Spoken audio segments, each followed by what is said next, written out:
Hello, আসসালামু আলাইকুম। Welcome to my channel. আমি মাশকুরা আক্তার আবার নিয়ে আসলাম নতুন আরেকটা রেসিপি। আপনাদের সাথে আমি শেয়ার করব আজকে কলিফ্লাওয়ার দিয়ে চিকেন। আমি কিভাবে রান্না করি আপনারা আমার পাশে থাকবেন। লাইক দিয়ে স্টার্ট করবেন, তারপরে আমার পুরো ভিডিওটা দেখবেন। প্লিজ স্কিপ করে চলে যাবেন না। পুরো ভিডিওটা দেখবেন। যদি না দেখেন ভালো না লাগে স্কিপ করে চলে যাবেন। আমি রান্নার জন্য একটা কড়াই বসিয়েছি। এটার মধ্যে আমি তেল দিয়েছি 1/4 কাপ। তারপরে আমি এখানে দিয়েছি পেঁয়াজ বাটা 1 কাপ, আর দিয়েছি রসুন বাটা 2 চামচ, আদা বাটা 1.5 চামচের মতো। মানে আদা বাটাটা একটু কম দিতে হয় সব তরকারির মধ্যে, চিকেন হোক আর এই হোক। আদা বাটাটা থেকে রসুন বাটা থেকে আদা বাটা একটু কম হবে। দিয়ে আমি লবণ দিয়ে এটার মধ্যে আমি আস্ত পাঁচফোড়ন দিয়েছি, দিয়ে এটা ভালোভাবে পেঁয়াজটা ভেজে নিয়েছি। পেঁয়াজটা এখন আমার ভাজা হয়ে গেছে। এখন আমি এটার মধ্যে দিতেছি হলুদের গুঁড়ো, দিয়েছি মরিচের গুঁড়ো দিয়েছি 1 চামচ, তারপর হলুদের গুঁড়ো দিয়েছি 1 চামচ। এখন দেবো কারি পাউডার, তারপরে দেবো জিরার গুঁড়ো দিয়ে আমি এটার মধ্যে একটু পানি দেবো। পানি দিয়ে ভালোভাবে আমি মশলাটা কষিয়ে নেব। তারপরে আমি আর কোনো পানি দেবো না। চিকেন দেওয়ার পরে আমি আর কোনো পানি দেবো না। পানি ছাড়াই আমার কলিফ্লাওয়ারটা রান্না হবে। অনেক মজাদার একটা তরকারি হয়। আপনারা আমার পাশে থাকেন, পুরো ভিডিওটা দেখেন।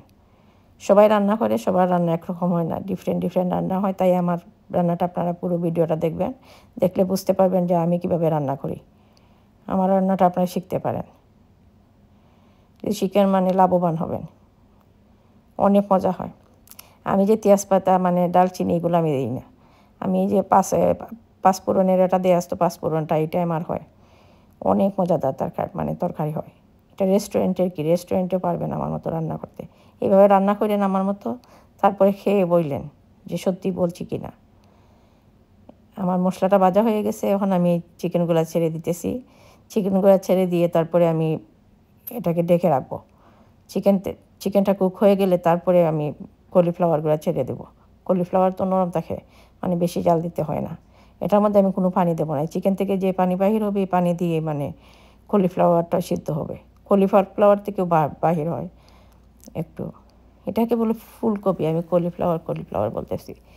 আমি এখানে মিডিয়াম সাইজে একটা ফুলকপি নিয়েছি, কলিফ্লাওয়ার। এখন আমার চিকেনটা কুক হয়ে গেছে। আমি কলিফ্লাওয়ারগুলো ছেড়ে দিতেছি। কলিফ্লাওয়ারগুলো ছেড়ে দিয়ে তারপর নাড়াচাড়া দিয়ে আমি ডেকে রাখবো। অল্প আছে ডেকে রাখবো।